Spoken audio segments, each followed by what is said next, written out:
Bismillahirrahmanirrahim.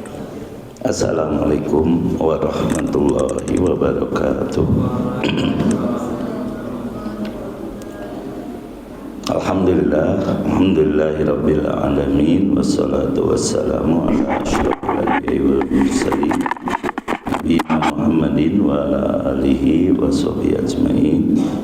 Rabbi shrah li sadri wa yassir li amri wa hlul 'uqdatam min lisani yafqahu qawli. Amma ba'du. Alhamdulillah jemaah sekalian, kita bersyukur kepada Allah Subhanahu wa taala subuh pagi ini kita bisa melangsungkan kajian tauhid atau kajian akidah dan dilaksanakan di bulan haram, bulan suci, yaitu bulan Rajab, ya, di mana keutamaan bulan suci itu adalah yang paling penting. Setiap amal kebaikan akan lebih besar nilainya dibanding di bulan lain.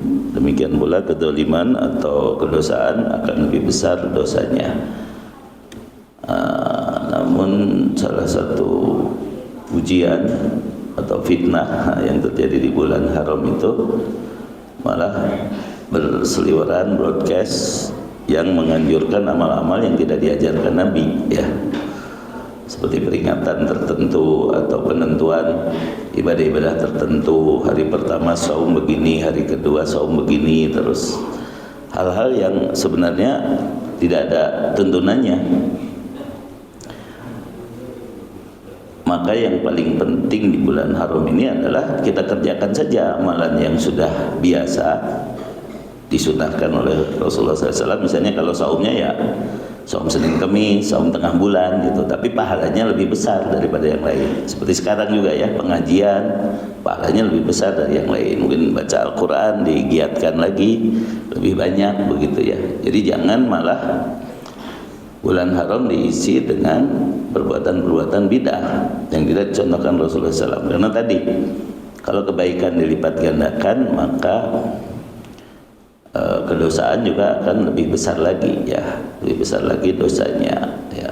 Dosa itu kalau dalam buku Madarijus Salikin Imam Ibnu Qayyim menyebutnya ada 6 pintu godaan setan, ya, 6 pintu godaan setan. Yang pertama syirik atau kafir, yang kedua bid'ah, yang ketiga adalah kabair atau dosa-dosa besar, yang keempat adalah shaghair atau dosa-dosa kecil, ya, yang kelimanya adalah terlalaikan dari ibadah karena perkara-perkara yang mubah, perkara-perkara yang dibolehkan, tapi walaupun dibolehkan, ketika melalaikan dari ibadah itu berarti jadi bagian dari godaan setan.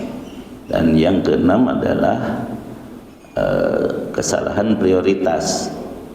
Amal yang seharusnya diutamakan tidak diperhatikan, malah lebih memperhatikan amalan-amalan yang kurang utama, ya. Misalnya mengutamakan yang sunat dari yang fardu. Nah, kalau ini jadi masuknya godaannya mengutamakan yang bid'ah daripada yang betul-betul ada perintah. Itu juga bagian dari godaan setan, ya.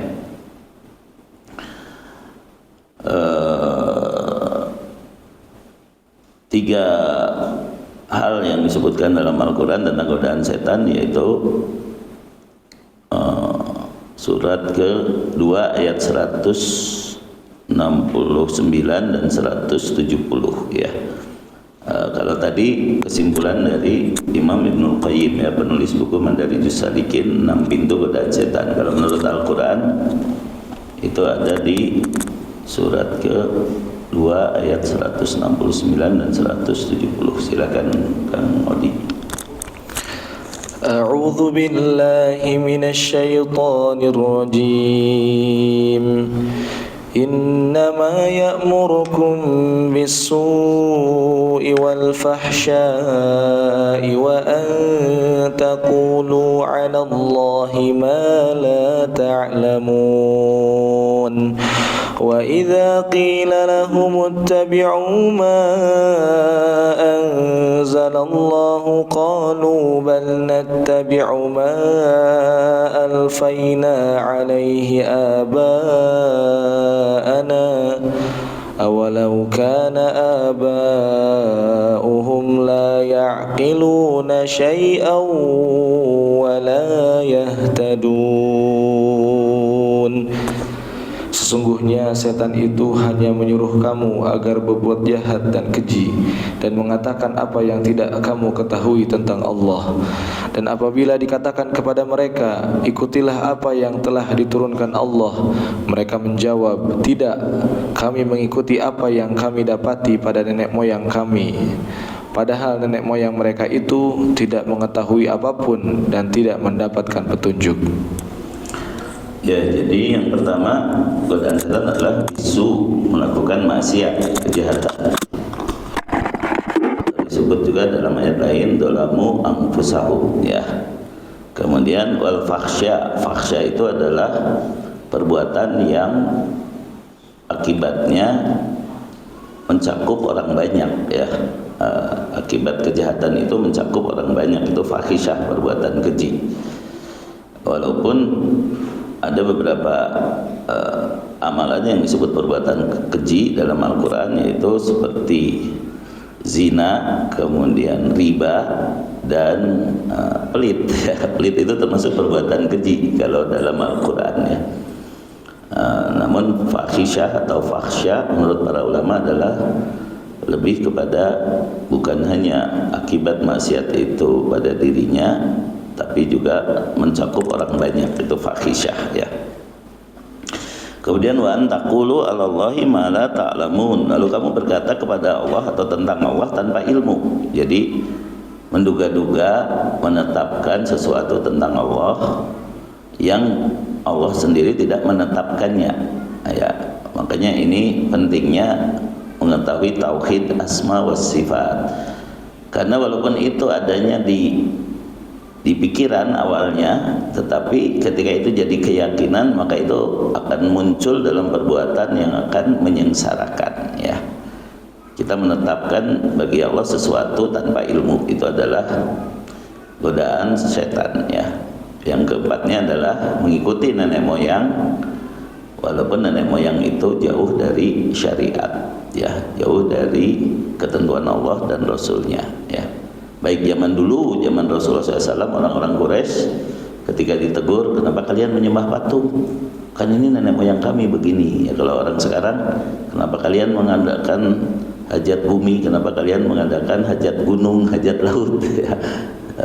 Itu mereka mengatakan, dan nenek moyang kami dulu begini, nah gitu kan. Nah itu banyak orang yang beralasan dengan peninggalan nenek moyang, itu bagian dari godaan setan juga, ya. Dilarang menetapkan sesuatu tentang Allah tanpa ilmu, itu disebutkan dalam surat ke-41 surat Fussilat ayat 23, ya. Jadi ini pokoknya kalau kita bicara tentang Allah mah harus ada dalilnya, ya. Harus ada dasarnya, ayat atau hadis, ya. Karena ketika kita menetapkan tentang Allah tanpa ilmu, itu jatuh kepada godaan setan dan akan membuat kita celaka, ya. Silakan Kang Lodi. وَذَلِكُمْ ظَنُّكُمُ الَّذِي ظَنَنْتُمْ بِرَبِّكُمْ أَرْدَاكُمْ وَذَلِكُمْ ظَنُّكُمُ الَّذِي ظَنَنْتُمْ بِرَبِّكُمْ أَرْدَاكُمْ فَأَصْبَحْتُمْ مِنَ الْخَاسِرِينَ. Dan itulah dugaanmu yang telah kamu sangkakan terhadap Tuhanmu.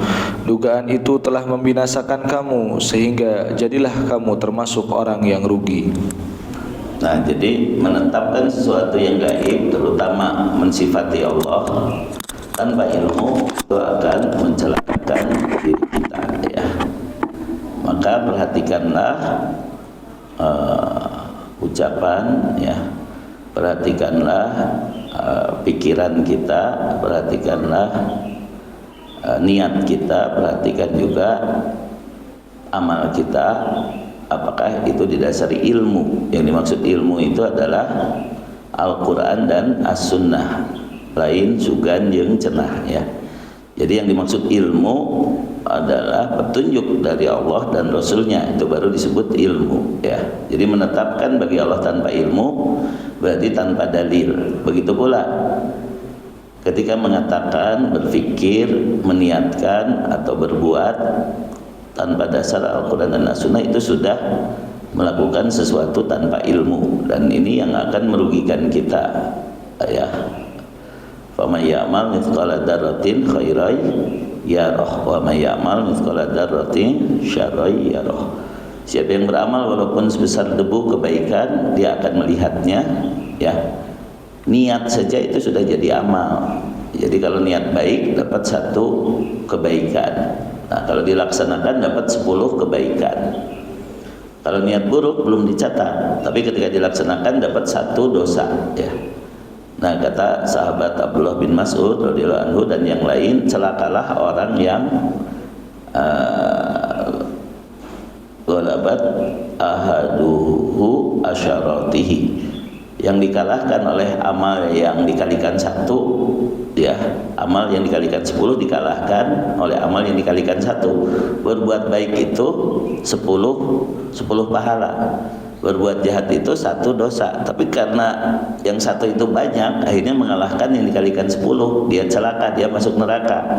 Artinya orang masuk neraka itu memang orang yang ceseleket gitu, orang yang memaksakan diri harus masuk neraka karena yang dikalikan 1-nya bisa mengalahkan yang dikalikan 10. Itu sebenarnya intinya karena akidahnya yang nggak benar, karena kekafirannya gitu. Sebab kalau sudah beriman mah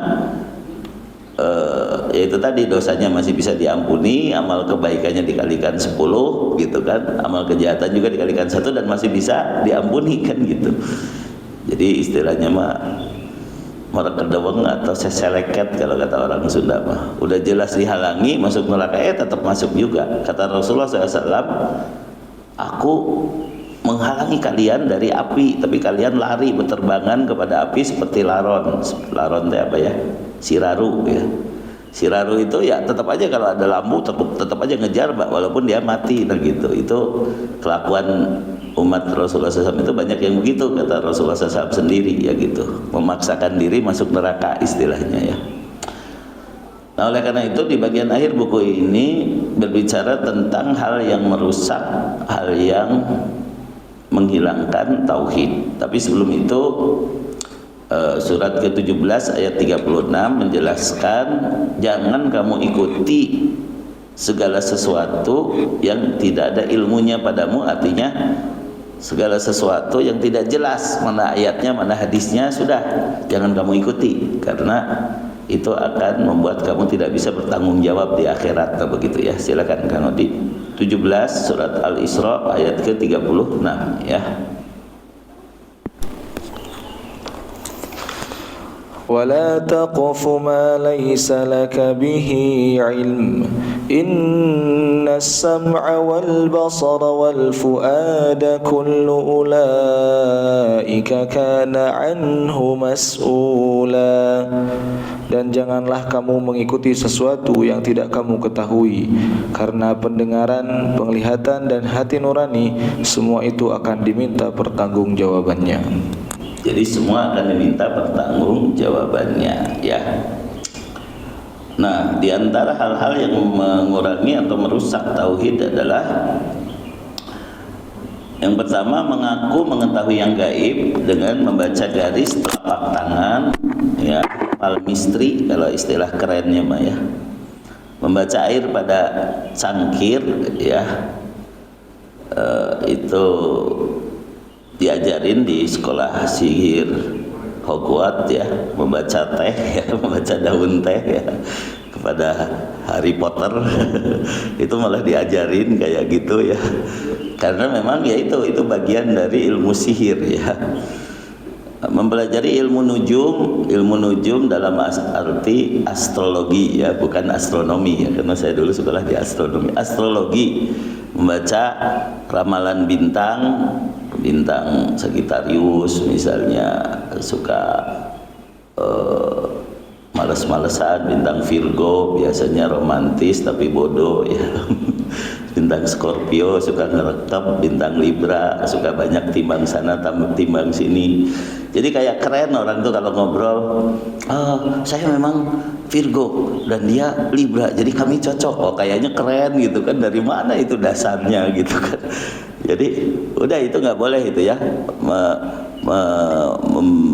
menetapkan sifat-sifat atau apa yang akan terjadi hari ini bagi bintang tertentu itu haram. Itu termasuk meramal sesuatu yang belum terjadi ya.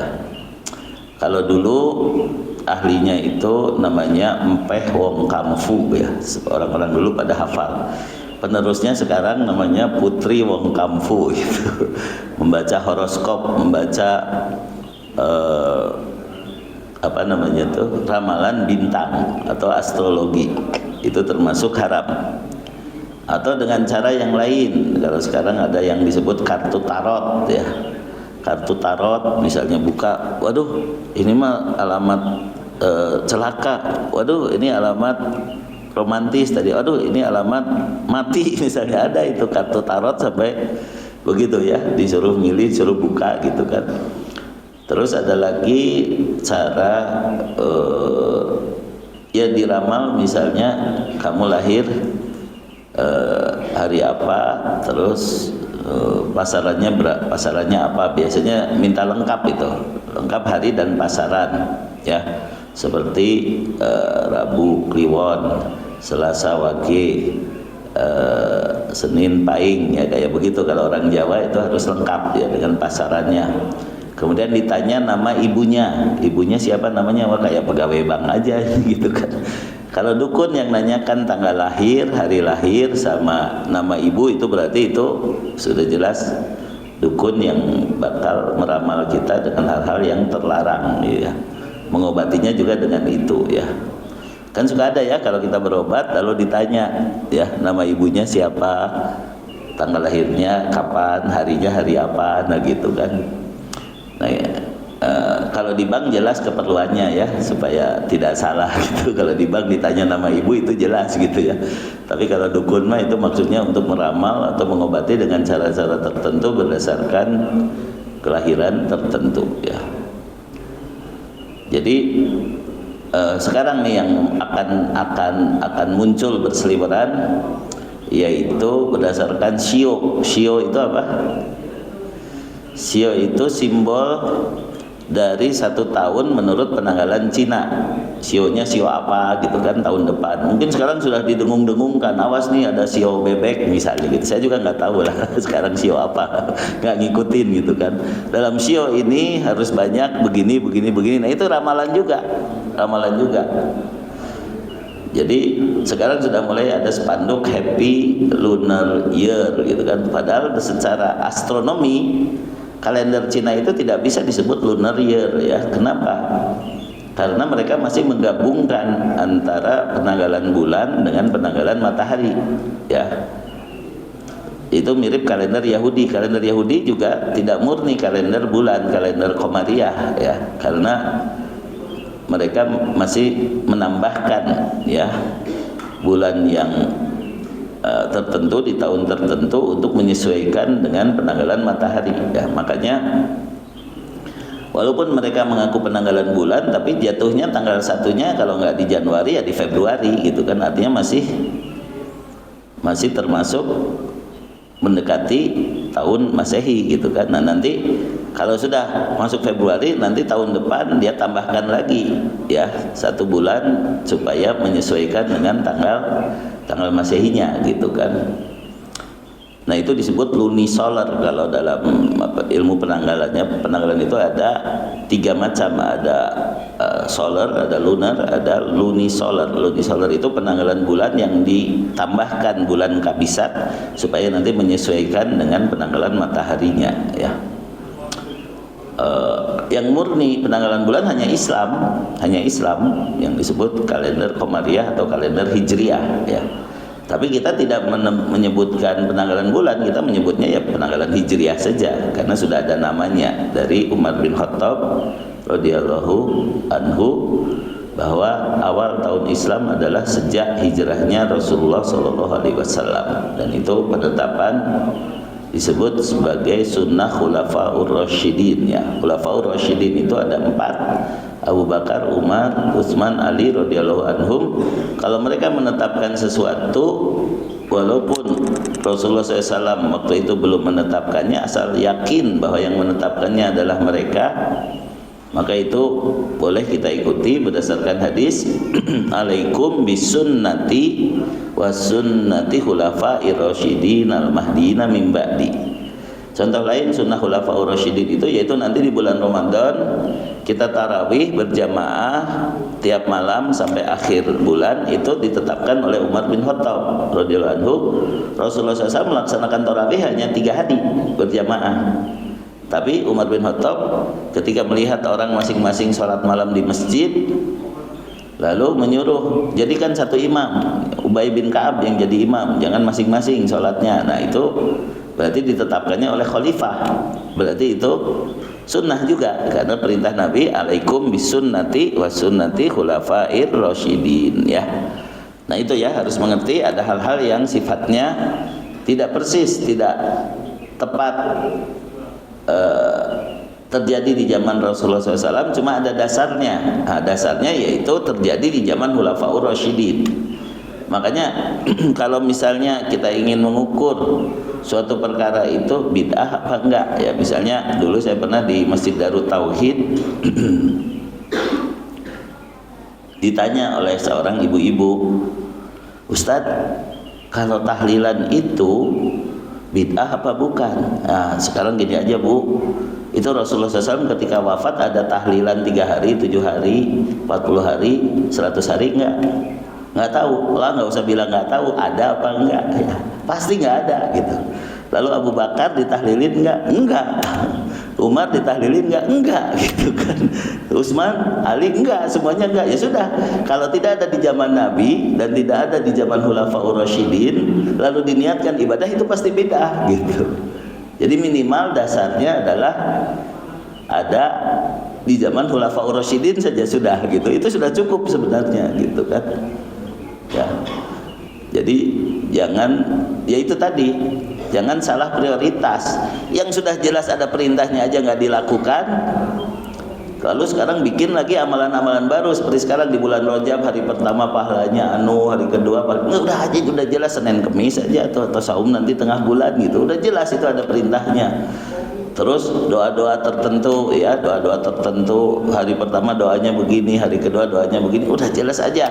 Sholat malam aja, sholat tahajud di bulan Rajab ini pasti lebih besar pahalanya. Nah kayak begitulah ya, baca Quran aja banyak-banyak itu sudah jelas lebih besar pahalanya. Yang jelas aja dulu gitu karena Allah Subhanahu wa taala berfirman dalam hadis qudsi, wa ma taqarraba ilayya abdi bisyai'in ahabu ilayya mimma aftaradtuhu alaih. Itu sudah jelas. Tidaklah seorang hamba mendekatkan diri kepadaku dengan sesuatu lebih aku cintai dari dengan yang telah aku wajibkan. Jadi kalau ditanya salat apa yang paling utama, jawabannya salat apa yang paling utama? Salat fardu, salat 5 waktu gitu kan. Setelah itu baru salat-salat yang lain. Nah, keutamanya mungkin berbeda pendapat dalam hal ini para ulama. Ada yang menyebut setelah salat fardu 5 waktu itu salat qiyamul lail. Tapi sebenarnya sebelum salat qiyamul lail itu yang lebih utama adalah salat rawatib. Karena salat rawatib melengkapi kekurangan dalam salat fardu ya. Makanya ada 2 sholat sunat yang Rasulullah SAW tidak pernah meninggalkannya walaupun dalam perjalanan, yaitu sholat qobla subuh dan sholat malam, sholat witir ya gitu ya. Itu adalah 2 sholat sunat yang Rasulullah SAW tidak pernah meninggalkannya. Qobla subuh di sini walaupun dalam perjalanan tetap dilakukan, sementara sholat-sholat rawatib yang lain tidak dilakukan dalam perjalanan, karena sholat fardunya saja dijamak dan dikosor kan gitu ya. Nah tapi kalau ditanya sholat mana, sholat sunat mana yang lebih utama setelah sholat fardu, ya sholat rawatib dulu baru sholat malam ya. Kemudian nanti ada sholat duha, kemudian ada sholat-sholat yang lain ya, seperti itu. Kemudian Kalau ditanya saum apa yang paling utama? Saum Ramadan. Terus ada yang bilang saum Daud, tapi sebenarnya sebelum saum Daud ya saum 6 hari di bulan Syawal.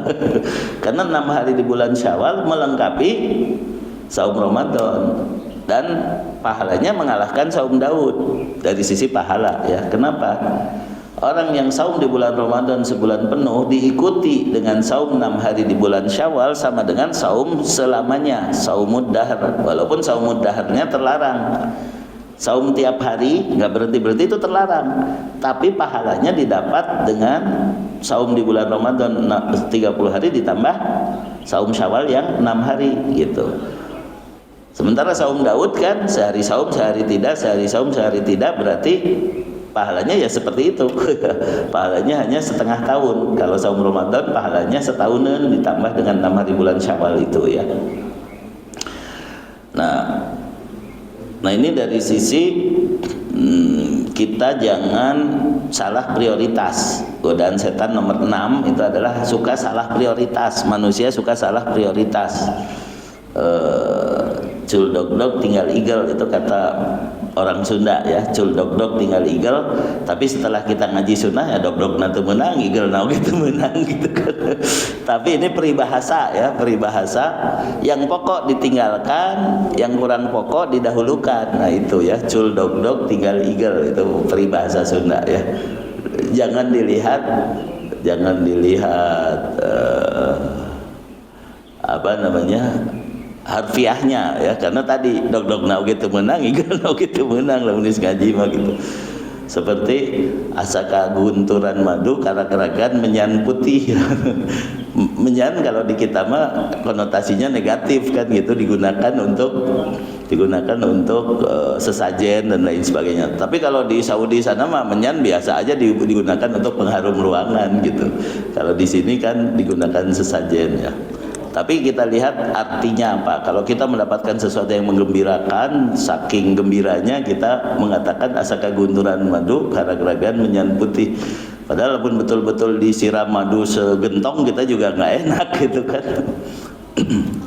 Nah, sekarang meramal yang diharamkan di sini membaca garis telapak tangan ya, kemudian membaca air pada cangkir, kemudian membaca masa depan atau sifat-sifat seseorang berdasarkan tanggal lahir yang bersesuaian dengan rasi bintang tertentu, itu termasuk merusak tauhid. Yang dimaksud mengetahui yang gaib di sini ialah segala hal yang tersembunyi dari manusia ya, hal yang akan datang atau yang telah lalu yang tidak dapat mereka lihat dan hanya diketahui oleh Allah, sebagaimana firman Allah, a'udzubillahi minasyaitonirrajim, qul la ya'lamu man fis samawati wal ardil ghaiba illallah. Katakanlah tidak ada seorang pun di langit dan di bumi yang mengetahui perkara yang gaib kecuali Allah. Jadi dari hal-hal yang gaib ini semuanya merupakan hak mutlak Allah.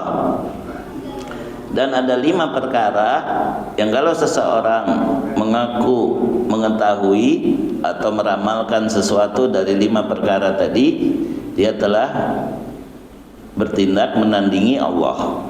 Dia telah mengaku sebagai sekutu Allah, dan orang yang mempercayainya itu telah mempersekutukan Allah dengan orang seperti ini ya, orang yang mengaku mengetahui kegaiban yang hanya diketahui oleh Allah. Ada 5 kegaiban, mafatihul ghaib khamsah. Kunci-kunci kegaiban itu ada 5. Siapapun yang mengaku salah satu dari 5 ini, dia termasuk menandingi Allah ya. Surat ke 31 surat Luqman, ayatnya ayat yang terakhir, ayat ke-34 ya. Silakan Ustaz Odi, Kang Odi, silakan dibacakan ayatnya dan terjemahnya.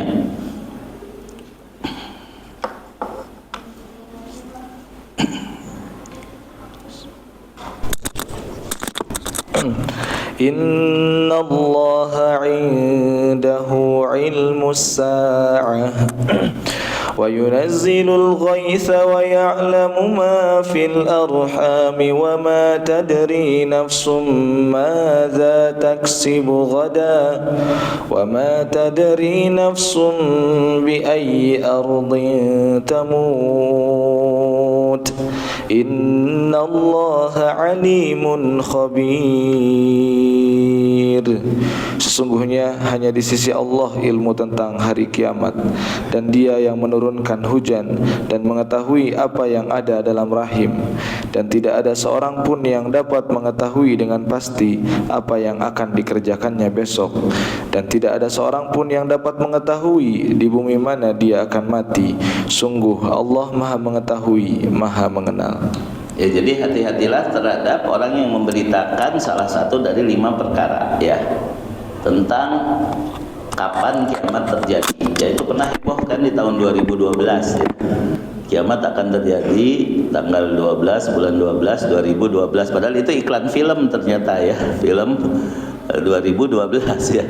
Tapi itu heboh seluruh dunia ya, seolah-olah betul akan terjadi kiamat ya. Kemudian wa yunazzilul ghaitsa, menurunkan hujan atau menolak hujan ya. Jadi pawang hujan itu termasuk perbuatan menyaingi Allah ya. Pawang hujan ya, dengan perilaku tertentu, dengan barang-barang tertentu, misalnya dengan bawang berem, dengan apalah begitu. Jadi kalau sengaja memanggil pawang hujan, itu berarti sudah masuk kepada derajat rusak tauhidnya ya, karena urusan hujan hanya rahasia Allah. Bagaimana dengan misalnya ada secara ilmiah awan yang belum matang bisa diturunkan dengan digaremin ya, yang disebut hujan buatan. Jadi hujan buatan itu bukan bikin hujan, awannya belum cukup mengembun, belum cukup mengembun lalu dipaksa ya, kayak buah di karbitan ya gitu. Belum matang tapi dipaksa untuk matang. Nah gitu, itu yang dimaksud hujan buatan. Nggak ada yang bisa bikin hujan itu. Nah hujan buatan yang agak ilmiah kayak gini tidak terlarang, tetapi kenyataannya sekarang jadi merusak musim. Merusak musim yang dulu menjelas musim hujan itu dari September, Oktober, November, Desember, Januari, Februari, Maret, nah April sampai September atau sampai Oktober itu musim panas. Sekarang nggak jelas. Bulan Januari juga bukan musim hujan kan gitu. Ya, sekarang kan Januari kan ya, hujannya masih nggak puguh ya. Nama kalau dulu mah jelas, ini gara-gara hujan buatan tadi salah satunya. Belum waktunya udah diturunin, ketika diperlukan turun udah nggak ada. Nah gitulah ya, itu hujan buatan itu merusak siklus musim yang biasanya dulu cara ngapalin itu dengan melihat orang Sunda mah kirata ya, amun ber hujan ya September Oktober engke lamun ret Maret eureun gitu ya, ber hujan eureunna di bulan Maret ret eureun gitu. Itu cara ngapalin musim hujan dengan musim panas ya gitu kan. Ya gitu cara ngapalkeunana. Nah, kemudian menolak hujan seperti pawang hujan termasuk dukun yang menyalahi hak Allah terhadap masalah ilmu gaib ya. Salah satunya adalah menurunkan hujan, berarti menolak hujan bagian dari itu ya gitu. Kemudian wa ya'lamu ma fil arham, mengetahui apa yang ada dalam rahim. Misalnya seseorang dikatakan, waduh ini sering nendang-nendang di perut, jadi nanti mau jadi pemain sepak bola. Nah itu salah itu. Itu yang nggak boleh maksudnya. Tapi kalau dengan ultrasonografi atau USG, kira-kira anak ini lahirnya nanti perempuan atau laki-laki, itu boleh-boleh saja. Tapi juga tidak boleh dipastikan. Sebab bisa saja kelihatannya perempuan, ternyata alatnya nilep, jadi nggak kelihatan. Ternyata yang lahir laki-laki, atau saking kecilnya gitu kan. Sehingga akhirnya keluarnya tetap laki-laki kan, kayak gitu ya. Nah itu USG masih dibolehkan ya. Perkiraan cuaca masih dibolehkan karena banyak awan, kira-kira di Bandung curah hujannya sekian gitu kan, kecepatan angin sekian, itu masih dibolehkan ya, walaupun diplesetkan oleh para komedian. Kecepatan angin belum bisa diumumkan sekarang karena belum ada seorang pun yang bisa mengejar angin katanya gitu. Ya, padahal angin ternyata diukurnya bukan dengan dikejar ya gitu kan. Nah, Kemudian tadi ada berapa? Satu, tentang hari kiamat. Kemudian tentang menurunkan atau menolak hujan. Yang ketiga tentang meramal apa yang ada dalam rahim. Ya, meramal apa yang ada di dalam rahim itu yang dimaksud bukan kayak menentukan laki-laki atau perempuan, ya, atau perkiraan nanti bayinya akan lahir sekian kilo, itu masih dibolehkan, ya. Tapi menganggap bayi ini di perut ada karakteristiknya begini sehingga nanti akan jadi begini, ya. Saya pernah membaca satu buku judulnya Aku Memilih Jadi Pengusaha, ditulis oleh seorang lulusan ITB namanya Fadel Muhammad, ya. Ini ada yang kenal nggak Fadel Muhammad? Pernah jadi menteri, pernah jadi gubernur, ya. Di bukunya itu dia cerita, sebelum lahir saya diramalkan oleh seseorang yang bijak, karena di perut ibu saya lebih dari 10 bulan, bukan hanya 9 bulan. Kan biasanya bayi itu lahir 9 bulan 10 hari kan gitu. Karena saya di perut itu lebih dari 10 bulan, akhirnya ada orang meramalkan ini akan jadi pemimpin, ini akan jadi orang sukses. Nah kayak gitu, ya. Kayak gitu. Itu nggak boleh itu, ya. Nggak boleh, ya. Bahkan juga ketika sudah lahir kadang-kadang suka diramalkan, wah anak ini lahirnya hari anu, nanti pasti dia akan jadi pemimpin, ini pasti akan kaya gitu. Begitu juga misalnya kadang-kadang bayi umur tertentu disuruh memilih, misalnya ini ada uang, lalu ini ada kursi, lalu ini ada buku. Kalau dia merangkak ke uang bakal jadi orang kaya. Kalau dia berangkaknya ke kursi, dia bakal jadi pejabat. Kalau dia merangkaknya ke buku, dia bakal jadi sarjana, misalnya kayak gitu. Itu kan suka ada tuh upacara apa ya? Apa disebutnya?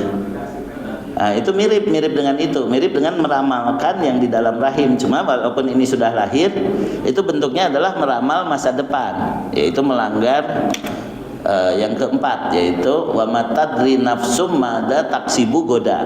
Tidak ada seorang pun yang tahu apa yang akan dikerjakannya esok hari. Tapi boleh bikin planning, boleh. Hanya biasanya tidak akan 100% persis sesuai rencana, ya. Kita merencanakan tuh tidak akan 100%, ya. Kemudian wa matadri nafsum bi ayyi ardin tamut. Tidak ada seorang pun yang tahu di bumi mana dia akan mati. Saya merasakan sendiri, ya. Yaitu istri saya dikubur di Denpasar, padahal dia lahir di Bandung gitu kan. Ibunya dari Tasik, bapaknya dari Purworejo, ya. Sama saya dibawa ke Lembang. Kok dikuburkannya di Sanglah, di Denpasar gitu. Itu kita nggak tahu. Walaupun boleh kita menyediakan ini untuk makam saya, kita nabung dulu gitu kan, daripada nanti nyusahin orang yang masih hidup begitu kan. Sudah disediakan makamnya, sudah disediakan kain kafannya, tapi kan tidak ada yang tahu di mana dan kapan seseorang akan mati. Nah, itu 5 kegaiban tentang hari kiamat, tentang apa yang ada dalam rahim, tentang hujan, tentang hari esok, dan tentang kapan dan di mana seseorang akan mati, ya, begitu. Nah, maka salah satu yang melanggar hak Allah dalam masalah mengetahui yang gaib adalah meramal masa depan, meramal sifat-sifat seseorang dari garis telapak tangan, dari air pada cangkir atau daun tehnya, ya, dari zodiaknya, zodiak itu ya ramalan bintangnya, atau yang lainnya.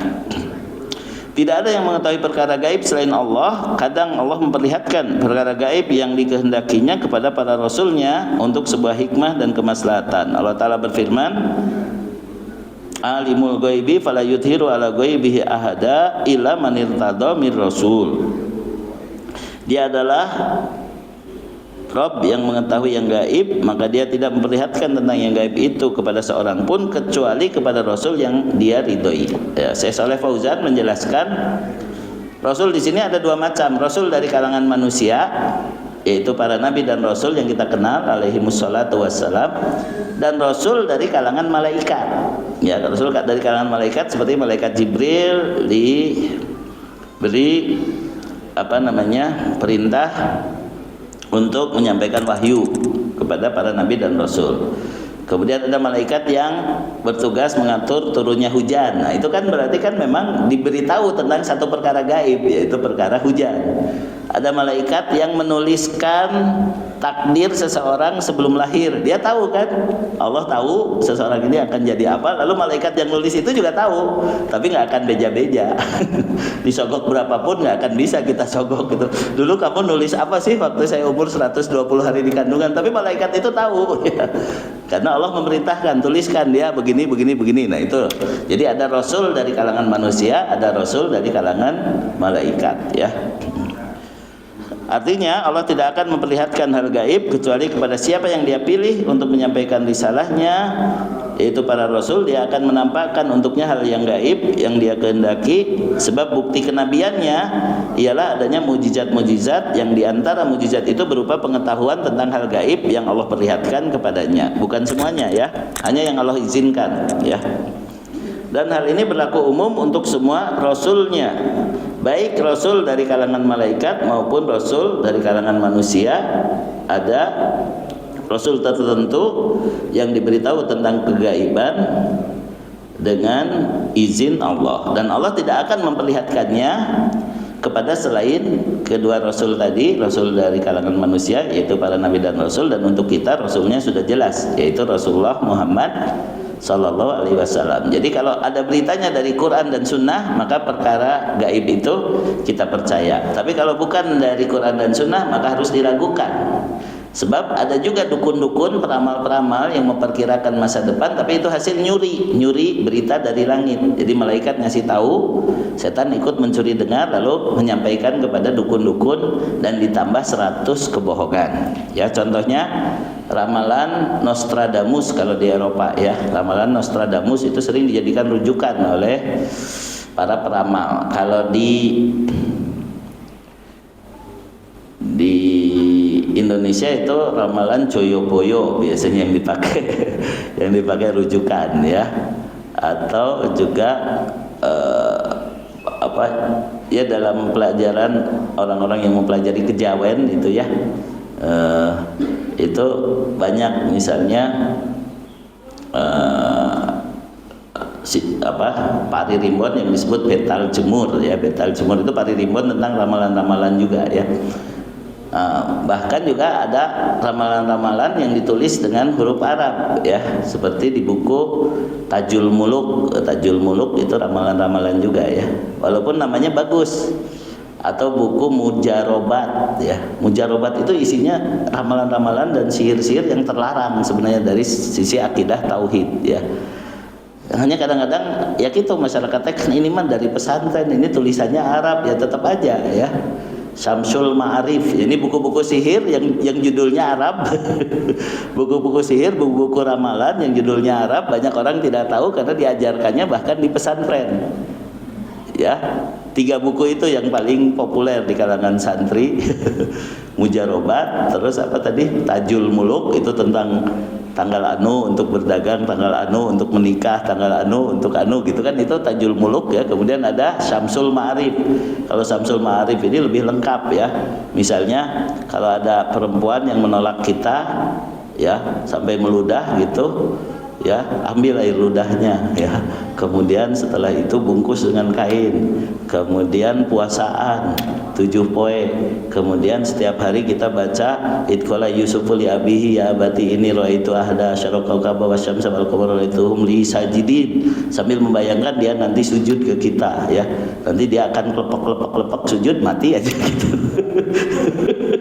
Ya itu pelet-pelet, walaupun pakai ayat, walaupun pakai cara-cara seolah-olah syar'i di puasaan segala macam, itu tetap sihir ya gitu. Hati-hati. Nah itu makanya masalahnya ketika ditulis dalam bahasa Arab, dinyatakan proses tertentu. Yang barusan jangan ditiru ya, saya mah hanya nunjukin contoh, jangan dipakai.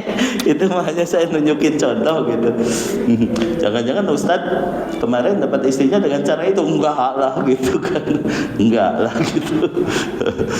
Bukan ya, tapi ini salah satu contoh ya. Bahkan kadang-kadang sesimpel misalnya kita jualan di pasar, lalu tiba-tiba ada yang beli pagi-pagi sekali, lalu uangnya kita bilang laris, itu saja sudah menyalahi akidah itu. Iya kan, suka ada begitu ya? Iya. yang paling aneh itu ada video itu jarak jauh CCTV, ibu-ibu jualan apalah gitu, jualan surabi atau apa, dimasukin dulu ke roknya baru dijual. Itu ada videonya itu. Itu viral itu di WhatsApp itu ya. Dari jauh itu ibu-ibu nggak tahu gitu, ibu-ibu itu nggak tahu bahwa dia di film gitu, tapi ternyata si dagangannya itu dimasukin dulu ke roknya baru disimpan di etalasenya gitu. Hal-hal seperti itulah ya, hal-hal seperti itu untuk pelet, untuk penglaris, untuk ya misalnya supaya ditakuti orang, supaya berwibawa ya. Misalnya jenis-jenis batu akik itu beda tuh ya. Kalau batu rubi itu untuk menarik perhatian orang. Kalau batu pancawarna itu untuk mendatangkan kesejahteraan. Kalau untuk ini untuk misalnya laris dagang, misalnya batunya warna putih disebutnya batu Sulaiman susu ya. Kalau batu akik untuk kedikjayaan dan lain sebagainya. Itu dulu pernah kan zaman batu ali harganya mahal banget ya. Itu karena ada keyakinan tertentu. Ya, sekarang mah udah biasa-biasa tapi tetap ada yang jualan ya. Apalagi kalau jualannya di Mekah. Padahal mawana mati Garut dijual di Mekah gitu kan. Saya belinya dari Mekah ini batu ini gitu kan. Padahal mati Garut kata gitu. Gara-gara banyak orang Islam yang percaya dengan hal-hal seperti itu gitu kan. Batu tertentu, keris tertentu. Keris juga kan itu lekukannya itu menentukan sifatnya gitu. Kemudian campurannya selain logam itu dari meteor apa, ada meteor yang dicampurkan ke keris tertentu, dianggap nanti ini akan membawa begini gitu kan. Nah, jadi percaya kepada barang-barang keramat, kuburan-kuburan keramat itu sejenis dengan ramalan seperti ini ya. Nanti akan dibahas pada pembahasan berikutnya. Barang siapa yang mengaku mengetahui perkara gaib melalui perantara selain dari para rasul yang telah dikecualikan oleh Allah, berarti ia pendusta dan telah kafir. Baik ia mengaku mengetahuinya melalui cara membaca garis pada telapak tangan, air dalam cangkir, perdukunan, sihir, ilmu nujum atau lainnya. Itulah yang seringkali dilakukan oleh para tukang sihir dan para pembohong dalam memberitahukan di mana barang yang hilang berada, sesuatu yang gaib atau penyebab dari sebuah penyakit. Mereka mengatakan si fulan dikirim ini dan itu sehingga kamu sakit karena diteluh oleh si anu. Nah, itu biasanya jin yang ngomong, itu mengadu domba ya. Nggak usah dipercaya ya, yang penting diobati aja gitu ya. Padahal sebenarnya mereka menggunakan bantuan jin dan setan, tapi mereka menampakkan kepada manusia seolah hal itu dia dapat dari cara-cara upacara tertentu tadi ya. Kemudian pengetahuan tentang yang gaib itu terkadang mereka dapat dalam ilmu nujum, yaitu menjadikan ihwal perbintangan atau zodiak sebagai petunjuk terjadinya berbagai peristiwa di bumi yang disebut astrologi tadi. Mereka mengatakan barang siapa menikah dengan seorang yang berbintang ini dan itu, ia akan mengalami ini dan itu. Barang siapa bepergian dengan orang yang berbintang ini dan itu, maka ia akan mendapatkan ini dan itu. Barang siapa lahir dengan zodiak ini atau itu, ia akan bahagia atau sengsara. Ya, seperti yang dimuat dalam beberapa majalah yang tidak bermutu, yang berisi tahayul-tahayul seputar perbintangan dan nasib yang terdapat di dalamnya, ya. Tidak bermutu dan tidak jelas itu ramalan bintang itu. Bahasa Arabnya lam yamut wa lam yajlas ya. Tidak bermutu dan tidak jelas ya itu. Nah, kemudian sebagian orang yang tidak mengerti agama dan yang lemah imannya pergi ke ahli nujum untuk menanyakan masa depan dan nasib yang akan dialaminya, untuk menanyakan perihal perjodohannya dan lainnya. Padahal barang siapa yang mengaku mengetahui yang gaib atau percaya kepada orang yang mengaku mengetahui yang gaib, berarti ia telah syirik dan kafir, sebab ia mengaku bersekutu dengan Allah dalam hal-hal yang menjadi kekhususan Allah Ta'ala. Jadi ilmu gaib itu hak prerogatif Allah Ta'ala, dan orang-orang yang mengaku mengetahui ilmu gaib tadi bisa dikatakan dia menyaingi Allah. Kemudian orang yang percaya kepadanya telah menyekutukan Allah dengan orang ini. Nah begitu ya.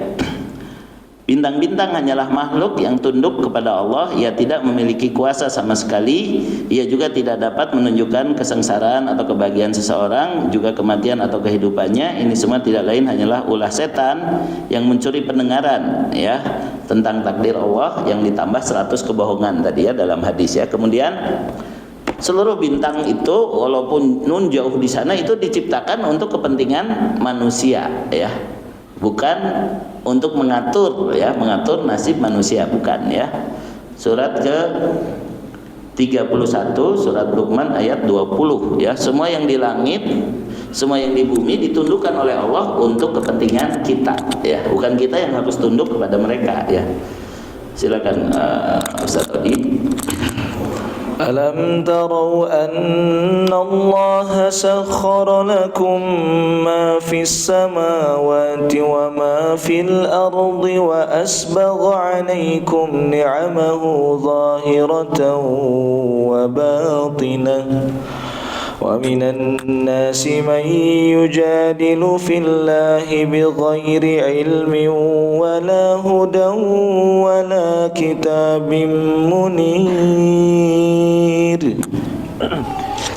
Tidakkah kamu memperhatikan bahwa Allah telah menundukkan apa yang ada di langit dan apa yang ada di bumi untuk kepentinganmu dan menyempurnakan nikmatnya untukmu lahir dan batin. Tetapi di antara manusia ada yang membantah tentang keesaan Allah tanpa ilmu atau petunjuk dan tanpa kitab yang memberi penerangan. Jadi ayat ini juga menjadi keyakinan saya bahwa ada miliaran bintang, ada miliaran galaksi, tetapi makhluk hidup yang seperti manusia hanya ada di bumi, tidak ada di planet lain. Kalau sekarang kan anak-anak muda diajarin ada makhluk dari luar angkasa di masa depan namanya Doraemon, kucing yang bisa bicara, dia bisa mengabulkan permohonan kamu. Ada makhluk dari planet Krypton karena mataharinya matahari merah, ketika masuk ke bumi matahari kuning, dia jadi kekuatannya luar biasa, jadi Superman ya. Ada makhluk dari planet apa gitu ya, turun ke bumi ya di Avenger, nah, kayak gitu. Itu bohong semuanya ya. Tidak ada makhluk hidup sejenis manusia di bintang manapun, di planet manapun kecuali di bumi, karena Allah telah menetapkan wa ja'alna minal ma'i kullasyai'in hayyin. Segala sesuatu yang hidup seperti kita, hidupnya seperti kita, dijadikan dari air yang berbentuk cair. Air yang berbentuk cair, H2O cair itu hanya ada di bumi. Sampai saat ini belum ditemukan di bintang manapun, di galaksi manapun, di planet manapun air yang bisa berwujud cair. Kalau di luar angkasa itu air berwujud beku atau berwujud uap, sudah tidak mencair seperti ini gitu. Jadi itu saja secara ilmiah sudah jelas, secara ayat sudah jelas. Semua yang di langit di bumi ditundukkan untuk kamu yang tinggal di bumi, bukan untuk kamu dan makhluk yang ada di salah satu planet di bintang Vega misalnya gitu kan. Ada bintang Vega itu katanya ada planet kelas M seperti bumi yang mungkin bisa saja ada makhluk hidupnya, tapi baru mungkin. Tapi dimanapun belum ada terbukti ya ada H2O bisa berbentuk cair kecuali di bumi. Nah ini salah satunya ya. Tapi ya yang saya harus ingatkan, karena kita sering terpukau dengan kisah-kisah fiksi, makhluk dari planet lain ini lebih cerdas, bisa ngajarin kita gitu kan, dan lain sebagainya. Itu bohong semuanya ya. Saya kira itu dulu ya, ramalan-ramalan dan bentuk-bentuk. Intinya adalah jangan mengikuti apa yang tidak jelas dasarnya dari Quran dan Sunnah. Jangan terbawa oleh sugan jeung cenah ya.